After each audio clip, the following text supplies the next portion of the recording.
যেভাবে ভোটের সময় প্রচার চালিয়েছিল, একদিকে তৃণমূলের দুর্নীতি, এই দুর্নীতির অবসান ঘটুক, অপরদিকে বিজেপির প্রতিশ্রুতি, এই দুটো মানুষ গ্রহণ করে নিয়েছিল। ফলে ব্যাপকভাবে বিজেপিকে ম্যান্ডেট দিয়ে নিয়ে এসেছে। সর্বপ্রথম যে ধাক্কাটা খেয়েছে শ্রমজীবী খেটে খাওয়া মানুষ তথা হকাররা। হকারদের জীবন জীবিকা বিপন্ন করে তুলেছে বিজেপি সরকার 100 দিনে। তাই নয়,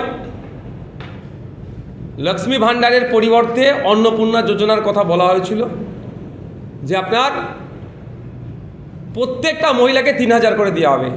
আর যতদিন এগোচ্ছে এই সরকারের বয়স হচ্ছে, নতুন নতুন নিয়মের ফাঁদে ফেলে যারা বিগত দিনে লক্ষ্মীর ভাণ্ডার পেতেন, এই ধরনের মহিলারাও আজকে বঞ্চিত হচ্ছে। 200 ইউনিট বিদ্যুৎ বিনামূল্যে দেওয়ার কথা বলেছিল প্রতিশ্রুতিপত্রতে, 100 দিনে সেটাও কার্যকারিতা করতে পারেনি। ওর পরিবর্তে সোলার লাগানোর নিদান দিচ্ছে। শুধু তাই নয়, বছরে যে 5 বছরে যে চাকরির টার্গেট রেখেছিল সম্ভবত 1 কোটি পার ইয়ার, তাহলে কত করে হচ্ছে? এবছরে বাজেটে 1 লক্ষ চাকরির কথা উল্লেখ করলেও এখনো পর্যন্ত সেইভাবে আমরা দেখতে পেলাম না। কোনো নোটিফিকেশন জারি করেছেন, অর্থাৎ এখানেও একটা ধোঁয়াশার মধ্যে থাকছে। শুধু তাই নয়, বিগত দিনে যারা ওয়েস্ট বেঙ্গল পুলিশ থেকে শুরু করে টেট 2022, 2023 আরও যেগুলো নিয়োগ প্রক্রিয়া যেগুলো থমকে আছে, সে নিয়েও কোনো উচ্চবাচ্য করতে দেখা গেল না। বিরোধী আসনে যখন বসেছিল বিজেপি, এই চাকরির পরীক্ষার্থীদেরকে নানান প্রতিশ্রুতি দিয়েছিলেন। তারাই আবার যখন প্রতিশ্রুতি পূরণে ব্যর্থ হয়েছে, প্রতিবাদে যখন নামছে, আবার পুলিশকে সেই বিগত সরকারের মতো এগিয়ে দিচ্ছে তাদের উপরে, তাদেরকে ধরে আটকানোর জন্য। শুধু তাই নয়, চমকের রাজনীতি চলছে।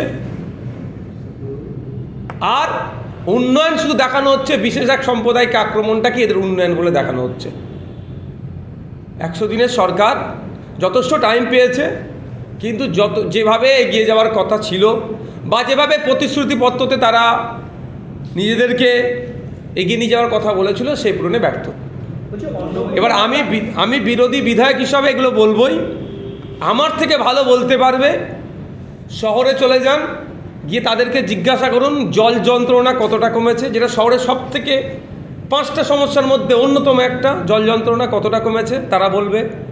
গ্রামে চলে যান, গ্রামের রাস্তাঘাট থেকে শুরু করে পানীয় জলের যে সমস্যা কতটা দূরীভূত হয়েছে, আমার থেকে ভালো গ্রামের মানুষ বলতে পারবে। অন্নপূর্ণা ভাণ্ডার না পেয়ে বেশ কিছু মহিলা দেখা যাচ্ছে বিভিন্ন জেলায় একদম সরাসরি রাস্তায় নেমে বিক্ষোভ দেখাচ্ছে। দেখুন, আমি প্রত্যেকটা ডেমোক্রেটিক ওয়ে যে প্রোটেস্ট হয় সেগুলোকে আমি স্বাগত জানাই। আমি সেখানে ফিজিক্যালি না থাকতে পারলে মেন্টালি থাকি। কথা হচ্ছে, প্রতিশ্রুতি দিয়েছিলেন যখন বিরোধী আসনে বসেছিল বিজেপির পক্ষ থেকে, বিজেপি এখন শাসকের আসনে বসেছে, প্রতিশ্রুতি পূরণে ব্যর্থ হয়েছে, ফলে মানুষ প্রতিবাদ জানাচ্ছে। আমি একটা কথা হাউসের মধ্যে বলেছি, আজকেও বলছি, যে সার্ভে করা হোক, যারা পুরুষ নাকি অভিযোগ পুরুষ অনেক ঢুকে বসে আছে, কত আছে, তাদের বিরুদ্ধে অ্যাকশন নেওয়া হোক। তাদেরকে বাদ দিয়ে যেভাবে প্রতিশ্রুতি দিয়েছে ওইভাবেই প্রত্যেকটা মহিলাকে 3000 টাকা অন্নপূর্ণার যোজনার মাধ্যমে তাদেরকে দিতে হবে,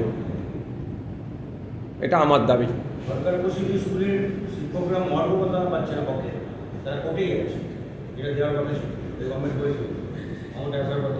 দেখুন, ক্ষমতায় আসার আগে বলেছিল কেন্দ্রীয় সমাহারে দিয়ে দেবো মহার্ঘ ভাতা। ক্ষমতায় আসলো, বাজেট দেখলাম, সেখানে একটা পার্সেন্টেজ ইনক্রিজ করার কথা বললো এবং লং টাইম দিল, এতদিন পরে দেবো। কিন্তু আমরা বারবার বলেছিলাম যে কেন্দ্রীয় সমাহারে দিতে হবে এবং সুপ্রিম কোর্টে যে নির্দেশনা আছে সেটা দিতে হবে। আজকে সেটা পুরনো ব্যর্থ হয়েছে, সেজন্য যেতে বাধ্য হচ্ছে সরকারি কর্মচারীরা। চিনির দাম হুম করে বাড়ছে, নিত্য প্রয়োজনীয় দ্রব্য হচ্ছে চিনি, গত 1 সপ্তাহে 20 টাকা দাম বেড়ে গেছে। দেখুন, বিশেষজ্ঞরা বলছে যেভাবে ইথানল তৈরি হচ্ছে, ফলে কোনো না কোনো জায়গায় চিনি উৎপাদন কম হয়ে যাচ্ছে, সেই জন্য এর ইম্প্যাক্টটা চিনির উপরে পড়ছে। সমস্যা হচ্ছে এই যে ইথানল নিয়ে তাহলে দুরকমভাবে আমরা আক্রান্ত হচ্ছি। E20 দ্বারা আমাদের গাড়িগুলো নষ্ট হচ্ছে, একভাবে আক্রান্ত হচ্ছে। দ্বিতীয় হচ্ছে চিনির দাম বেড়ে যাচ্ছে, ওখানে আমরা মার্কেটিং প্রাইস হাইক হয়ে যাচ্ছে, জোড়া দাম আমাদের কিনতে হচ্ছে। সরকারের কাজটাই কি?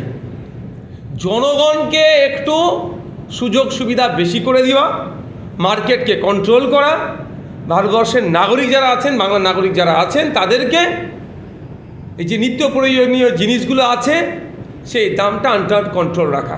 তার পরিবর্তে কি দেখছি, একের পর এক দাম বেড়ে যাচ্ছে, কন্ট্রোল তো দূরের কথা, বকলমে দাম বেড়ে যাওয়ার কারণেই এই বিজেপি হয়ে দাঁড়াচ্ছে। ধন্যবাদ জানাচ্ছি।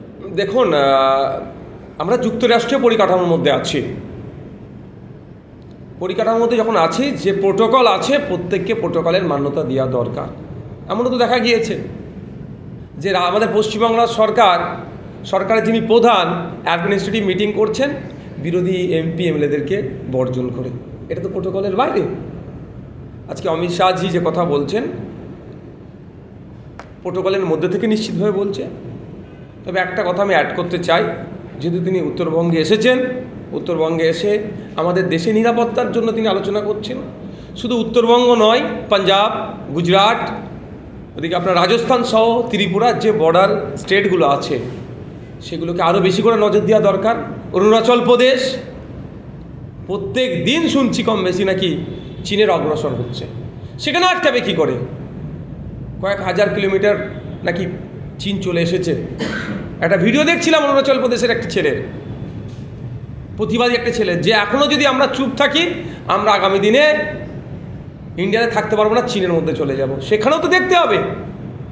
সাথে সাথে এটাও বলবো, চিকেন নেক নিয়ে একটা সেন্সিটিভ জায়গা। ইতিহাস যদি দেখা যায় 2015 বা আগে পরে, যে আমরা বাংলাদেশের সুবিধার্থে বা আমাদের দেশের সুবিধার্থেও আমরা ল্যান্ডকে এক্সচেঞ্জ করেছি, ছিটমহলকে হস্তান্তর করেছি। এবং এটা এখনও জলচালিত প্রমাণ আছে। 3 বিঘা যে করিডোর আছে, বাংলাদেশের মানুষের সুবিধার্থে, যাতায়াতের সুবিধার্থে, সহজ ইজি অ্যাক্সেসের জন্য আমাদের ভূখণ্ডের উপর দিয়ে বাংলাদেশকে আমরা যাতায়াতের ব্যবস্থা করে দিয়েছি। তো আমাদের দেশের স্বার্থে, দেশের নিরাপত্তার স্বার্থে, বহির্বিশ্বের শত্রুদের হাত থেকে আমার দেশের নিরাপত্তার স্বার্থে চিকেন নেকটা অত্যন্ত গুরুত্বপূর্ণ জায়গা। চিকেন নেককে আরও এক্সটেন্ড করা যায় নাকি, জায়গাকে আরও বাড়ানো যায় নাকি, সেই নিয়ে আমার মনে হয় আমার দেশের স্বরাষ্ট্রমন্ত্রী, আমার দেশের ফরেন অ্যাফেয়ার্স মিনিস্টারের আলোচনা করে বাংলাদেশ সরকারের সাথে দ্রুততার সাথে ডায়লগ বিনিময় করা দরকার।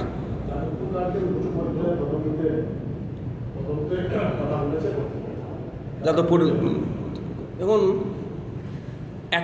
একটা টাইম পর্যন্ত ভাবছিলাম যে যাদবপুরের ছাত্রদের সাথে বহিরাগতদের লড়াই, কিন্তু পরবর্তী যত বেলা গড়ালো দেখতে পেলাম যাদবপুরের কৃষ্টি কালচার ঐতিহ্যের ওপর আক্রমণে নেমেছিল কারণ। যেভাবে যাদবপুর ইউনিভার্সিটির মধ্যে তাণ্ডব চালিয়েছে, ঐতিহ্যগুলোতে আক্রমণ করেছে, সেটা কোনোভাবেই মেনে নেওয়া যায় না। যাদবপুর শুধু একটা কলকাতা বা ওয়েস্ট বেঙ্গল একটা ইউনিভার্সিটি নয়, বিশ্বের খ্যাতনামা ইউনিভার্সিটির মধ্যে একটা। Central government centre of excellence হিসাবে ঘোষণা করেছেন। শুধু তাই নয়, ব্রিটিশদের বিরুদ্ধে যাদবপুর ইউনিভার্সিটি একটা অন্যতম গুরুত্বপূর্ণ ভূমিকা আছে ব্রিটিশদের তাড়ানোর বিরুদ্ধে। তাহলে এই ঐতিহ্যপূর্ণ প্রতিষ্ঠানকে যেভাবে কাকু জ্যাঠুদের বয়সে লোকেরা এসে ছাত্র সেজে যে তাণ্ডব চালিয়েছে, অবশ্যই হওয়া দরকার। তো যে কমিটি, উচ্চ পর্যায়ে যে কমিটি গঠনের কথা বলেছেন, আমি জানি না, তবে আমি আশা করব যেন একটা টাইম ফ্রেম করে দেয়, ওই টাইমের মধ্যে তদন্ত প্রক্রিয়া শেষ হবে। অন্যথায় ওই মমতা ব্যানার্জির আমলে এসআইটি তৈরি করে দেওয়ার মতো হবে। হাজারো হয়তো এসআইটি হয়ে গেছে, নিটফল 0। এই কলকাতা কর্পোরেশনের স্থায়ী এবং অস্থায়ী মিলে যত কর্মী রয়েছে তাদের বেতন দিতে যা টাকা প্রয়োজন দেখা যাচ্ছে কোষাগার থেকে তার থেকে বেশি টাকা পেমেন্ট হচ্ছে। এই জন্য পুরো কর্তৃপক্ষ একটা তদন্ত কমিটি গঠন করেছে। হ্যাঁ, এটা তো আজকের রোগ নয়, এটা দীর্ঘদিনের রোগ। সে রোগটা চলছে। শুধু তাই না, আপনি খোঁজ নিলে দেখবেন এই যে হেডে টাকাটা উঠছে, যেটা অস্থায়ী হেডে বেশি টাকা উঠছে। এটা চুরি করার সব থেকে ওদের জন্য, যারা চুরি করে তাদের জন্য সেফ জোন। অস্থায়ী কর্মী হিসাবে এগুলো তুলছে, তদন্ত হওয়া দরকার। এদিকে অস্থায়ী কর্মচারীরা তাদের যে তাদের মজুরি পাওয়া দরকার, তাদের কর্মের মূল্যায়ন হচ্ছে না, উল্টো দিকে টাকা লুট হয়ে যাচ্ছে। আমি এই তত্ত্বে অন্তত বিশ্বাস করি যে যখন দলে থাকবে সোনার টুকরো, আর যে দল ছেড়ে চলে যাবে তাকে তার আগে পরে না প্রচুর বিশ্লেষণ যুক্ত করে দেবো অমুক অমুক অমুক, সেটা আমি বিশ্বাস, অন্তত এই কাজটা আমি করবো না, এটা আমি বিশ্বাস করি। সুতরাং সে ছেড়ে গিয়েছে, একাধিক অভিযোগ রেখে ছেড়ে গিয়েছে। আমি একটা উদাহরণ দিয়ে এই কথাটা শেষ করব। আমি মনে করি না, সবাইকে সম্মান দিয়ে বলছি, যে আমাকে তিনি দল ছেড়ে বেরিয়ে গেছেন মানে তার নিয়ে অনেক কথা বলতে হবে, প্রশ্ন তুলেছেন বলে বলছি, মানে স্পেশাল আমি রিয়াকশান দিতাম না। এতটুকু বলবো, আমরা জানি গ্রামে শহরে আমরাও দেখেছি যে কিছু জন্তু আছে, পশু আছে, প্রাণী আছে, তারা নোংরাতে মুখ লাগায়। আমরা অনেক সময় সেই জন্তুগুলোকে, প্রাণীগুলোর মুখে জাল লাগিয়ে দিই যাতে এই নোংরাতে না মুখ দেয়, মুখ মানে খেয়ে নেয় নোংরা, জাল লাগিয়ে দিই আমরা। কিন্তু দেখবেন যদি ছেড়ে দিই, আবার জাল লাগিয়ে ছেড়ে দিই, ও খেতে না পারলেও ওখানে গিয়ে মুখ গুজে চেষ্টা করে। এতটুকুই আমি বলবো। কিন্তু যখন জানেনি যে এর মুখে জাল লাগাতে হবে, তাহলে তাকে নিয়েছিলেন, চেষ্টা করেছিলাম, তাকে নিয়েছিলেন কেন? যে আমি অন স্টেজ বলেছিলাম যে মানুষকে শুধরাবার জায়গা দেওয়া দরকার। অন স্টেজ বলেছিলাম মানুষকে শুধরাবার জায়গা দেওয়া দরকার। এটা কি মানে এটা আমি 5 মাসের মধ্যে এমন কি হলো যে দল ছাড়তে হলো? সেটা আমার থেকে ভালো হচ্ছে যিনি দল ছেড়েছেন তাকে জিজ্ঞাসা করলে পাওয়া যাবে। মানে এটা কি আপনাদের নেওয়া কি ভুল হয়েছিল দলে? আর মানে সংশোধন করার জায়গা? দলে কি নেওয়া চেষ্টা হচ্ছে, মানুষকে তো ভালো প্ল্যাটফর্ম দিতে হবে। এখন কি মনে হচ্ছে নেওয়া ভুল হয়েছিল? না দেখুন, আমি একবারের জন্য কথা বলবো না, আমি আবারও বলছি, কেউ আসলো যখন সোনার টুকরো হয়ে গেল, ছেড়ে যখন বেরিয়ে গেল, তাকে অমুক অমুক ভাষায় গালিগালাজ করা আমার দ্বারা হয় না। সুযোগ দেওয়া হয়েছিল, তিনি হয়তো সুযোগটা কাজে লাগাতে পারেননি, বা আমাদের যে অ্যাটমসফিয়ার সেখানে তিনি সেই অ্যাটমসফিয়ারে নিজেকে সামঞ্জস্যতা করতে পারছেন, হতে পারে। 5টা 5 রকমের মানুষ থাকতে পারে। আমার মিষ্টি খেতে পছন্দ, আপনার টক খেতে পছন্দ,